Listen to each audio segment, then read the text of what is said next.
Hey, what's up guys? With this 2019 A series, Samsung aims to tackle the mid-range market with some well-balanced phones. This is the Galaxy A40. With this compact form factor and secondary ultra-wide cam, does it bring enough to stand out from the pack? I'm Will for GSM Arena, and let's find out in our full review.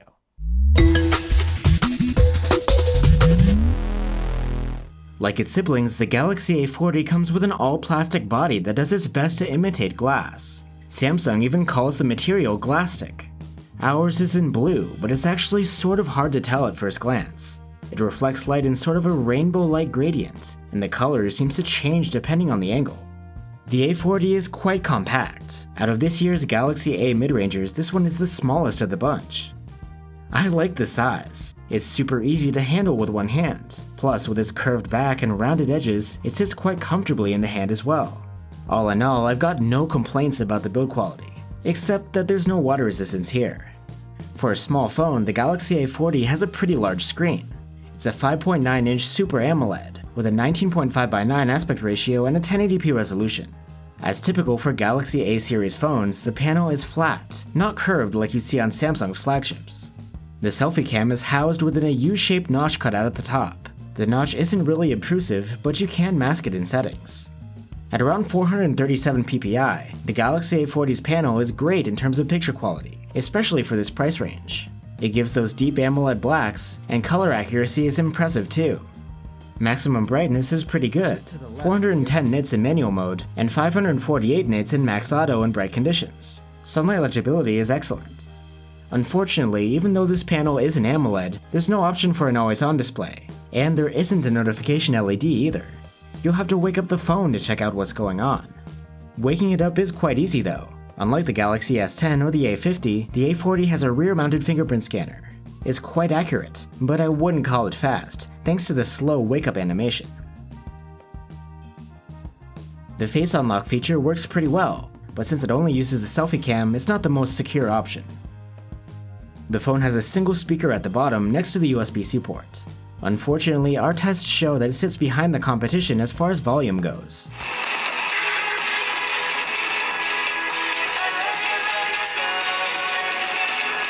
With headphones plugged in, audio reproduction quality is not stellar. Volume scored just above average, and there is some distortion. Stereo separation could be better too. For storage, you have 64 gigs on board, and if you need more, it is expandable through microSD. The Galaxy A40 is powered by Samsung's own Exynos 7885 chipset, along with 4 gigs of RAM.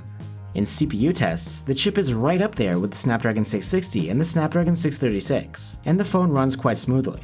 However, GPU performance isn't stellar, and it scores lower than most of the competition in this price range. If you're into heavy gaming, this might not be the phone for you. Power efficiency is also just average. With a 3100 mAh battery, the A40's battery life isn't bad, but it isn't great either. It scored an endurance rating of 73 hours in our proprietary tests.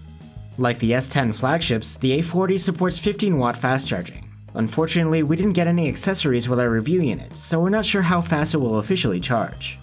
Like the rest of Samsung's recent releases, the Galaxy A40 comes with Samsung's new One UI over Android 9 Pie. Compared to the old UI, now things are more optimized for one-handed use. For example, you can lower the notification shade just by swiping down. No need to reach up to the top. The quick toggles are also closer to the bottom, so they're easier to reach. There are plenty of Samsung apps pre-installed, which provide many of the functions of the phone. Unlike what we saw on the A50, here you don't have a Bixby app, although there are Bixby home panels that provide you information. You also don't get the function of holding down the power key to summon Bixby. Here, that just turns off the phone. But of course, for navigation, you can choose between standard keys or Samsung's style of gestures. The Galaxy A40 has a dual camera setup on the back. There's a 16-megapixel main shooter and a secondary 5-megapixel ultra-wide-angle cam. During the day, shots with the main cam are pretty good, with okay detail, punchy colors, and nice contrast. Dynamic range is decent, but you can sometimes end up with overblown highlights. Auto HDR seemed to activate less often than we would have liked. There's a scene optimizer option as well, but it didn't seem to make much of a difference in the photos. We did notice an issue with our photos though. The left part of each image looks a bit fuzzy, while the right side stays sharp. We guess it's a case of a defective lens on our unit.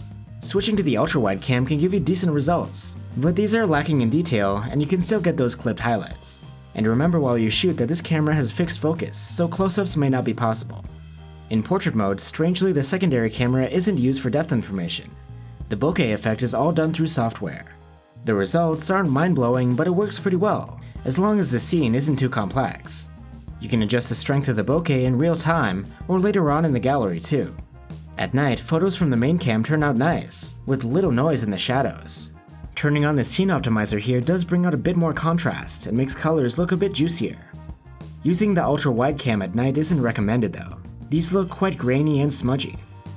On the front, there's a 25 megapixel camera with an f2.0 aperture and fixed focus. These come out in 12 megapixels by default, but you can switch to 25 by tapping the icon that says 3x4H. We were impressed by the selfies. They are quite sharp with plenty of detail, good color reproduction and wide dynamic range. For video, the A40 can only record in up to 1080p resolution at 30 FPS. But if you download a third-party camera app such as Open Camera, you can enable 4K recording. It seems like Samsung chose to disable the feature on purpose. The default 1080p videos from the main camera are sharp though, with punchy colors and little to no noise. But we can't recommend shooting with a wide-angle lens, as there's much less detail. So that's the Galaxy A40. You get an eye-catching compact build, a great AMOLED screen, and decent camera performance, especially from the selfie cam, all for around €200. However, there are also a few disappointments in the package. If gaming's your thing, the chipset is probably not what you're looking for power-wise. Plus, battery life is just average, and the audio quality is a bit lackluster. So it's definitely the AMOLED screen which will be the biggest selling point of this device. Otherwise, it's all pretty average. This phone is still worth considering as a compact mid-ranger, but if you're after something that packs more punch, there are spicier options out there. Thanks for watching guys, and see you on the next one.